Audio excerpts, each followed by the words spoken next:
Vai, Gostaria que vocês diga. falassem um pouco sobre tipos de narradores: personagem, observador e onisciente.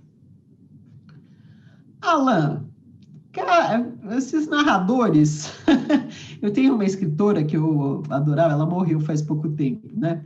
Ela falava o seguinte: não importa tipo, o ponto de vista de narração, só importa você ser consistente, né?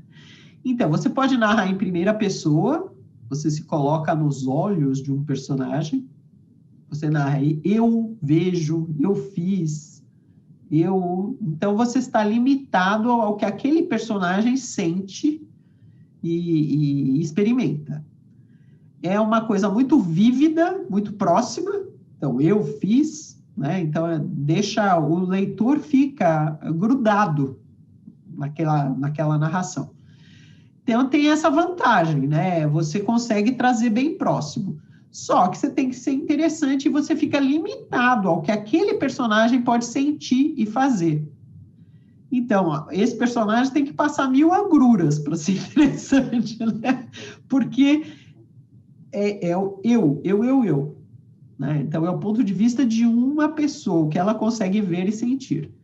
Tem a terceira pessoa. Terceira pessoa é como se tivesse uma câmerazinha, um observador, um papagaio sentado no ombro da pessoa. Então, é daqui que é narrado, tá? Então, é uma câmerazinha que vai junto, se você imaginar como cinema, né? Em cima do ombro. Então, é o que o personagem vê, mas a câmerazinha pode passar para o ombro de outros personagens. Então, ela vai dizer: o Roberto foi até ali e falou com o Marcelo. Ô, Marcelo, você virou personagem aqui. Aí a câmerazinha, né, vai lá. O Marcelo achou engraçado, deu risada. Então, é de fora, não é eu. É o É mais tudo comum, né? terceira. É bastante comum. Isso é muito bom para histórias de ação. E que acontece muita coisa. Porque aí você não fica restrito a uma pessoa. Você pode pular para lá e para cá, porque está sempre fora de alguém, mas mais ou menos próximo. Imagine mesmo uma câmera em cima do ombro de um personagem que você tem um pouco a ideia da movimentação, né? E aí tem aquele narrador famoso que é o onisciente. O onisciente é o Deus. Deus. Ele vê de cima. Então, aquele narrador, era muito comum o narrador onisciente nas obras do século XIX, porque é o narrador que descreve o que a pessoa sente e o que a pessoa pensa. Ele está fora da pessoa, mas em vez de ir como uma câmera acompanhando, não, ele lê a mente da pessoa, ele lê os sentimentos da pessoa. Ele descreve até, sabe, se o sangue da pessoa está andando mais rápido nas veias dela. É um negócio muito louco. Ele vira a pessoa do avesso, todas elas, né? Então, o narrador onisciente, ele sabe, às vezes, até mais que o personagem. Ele diz, ele não sabe, mas isso aqui é o resultado do que a sua mãe fez a ele na infância, sei lá, tô inventando aqui, né? Mas o onisciente é isso, ele sabe passado, presente e futuro. E às vezes até ele diz, mal sabe esse personagem que ele vai morrer em breve. Isso é narrador onisciente, tá? Então, é claro que tudo depende, né? Para histórias de ação, melhor esse em terceira pessoa, mais fora da pessoa. Para histórias em que você queira devassar assim, o inconsciente dos personagens, o onisciente é bom, mas você tem que ser muito hábil, senão fica chato, né? Mas o onisciente é bom, por exemplo, para fluxo de consciência, que você vai ali despejando 1000 ideias, 1000 coisas e tal. E para uma narrativa bem próxima, né, mais limitada, desculpa, a uma pessoa, uma visão, claro que você pode trocar, pode ser em primeira pessoa de vários personagens, como eu estava contando. Mas ainda assim, em primeira pessoa, fica limitado ao que aquele personagem pode sentir. Então, essa escolha para narrativas mais intimistas. Todas elas valem. Repito apenas a dica de Úrsula Le Guin. Depois de escolher, fique firme. Não dá para ficar pulando de galho em galho na narrativa, que fica uma Exatamente. bagunça, né? Exatamente. Depois de escolher, aí começou a obra, numa fique firme, senão fica esquisito. É possível criar uma história, o Zuko pergunta, é possível criar uma história com mais de um tom narrativo? No meu caso, a narrativa é contada do ponto de vista de mais de um personagem, e cada um tem visões de mundo e vivências diferentes. Sim, Zuko, claro que é possível. Você pode trocar de ponto de vista narrativo.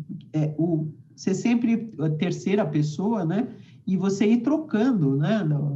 Ou sempre primeira, e você ir trocando onde estaria o foco, né? De onde sai. Pode sim, não tem problema. Sempre se preocupando em ser consistente e interessante, né?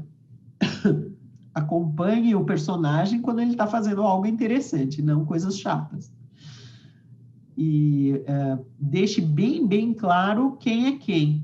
Que bom que eles têm visões de mundo diferentes, porque aí diferencia. É ruim quando troca o personagem que está contando a história e você não percebe diferença nenhuma no vocabulário, na forma de pensar, mesmo na forma de agir. Aí é ruim. Então, preocupe-se. Se você vai trocar isso, o ponto de vista narrativo vai acompanhar diferentes personagens, que eles sejam bem diferentes mesmo. Inclusive na fala, no modo de pensar, que raciocinem de forma diferente, tá? Tudo. Preocupe-se com isso. Mas claro que pode.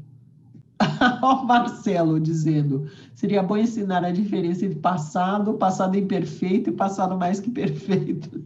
É verdade, Marcelo, ninguém sabe.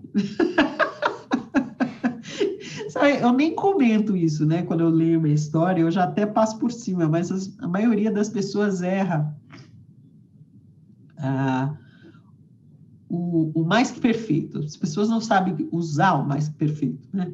O que é o mais que perfeito? É o passado do passado. Eu vou dar aqui 5 minutos de comentário. Então, quando você conta uma história, em geral, a maior parte das pessoas escolhe contar a história no passado, né? Fulano foi até tal lugar, isso é passado, né? Fulano fez tal coisa, aí ele descobriu, né? Então, digamos que você está... Fulano aí, Marcelo. Marcelo foi à padaria na quinta-feira. Tá. Na quarta-feira, veja, quarta, então é o passado do passado da quinta, né? Quinta é passado, quarta é antes, é o passado do passado. Tá fazendo sentido? É aí que entra o mais que perfeito.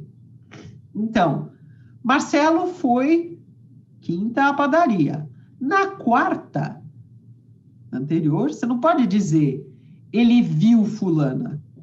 Na quarta, ele tinha visto fulana. Ou ele falara, fizera, é o elegante. Mas quase ninguém usa, a gente usa composto, né? Ele tinha feito, ele tinha falado, havia feito, né?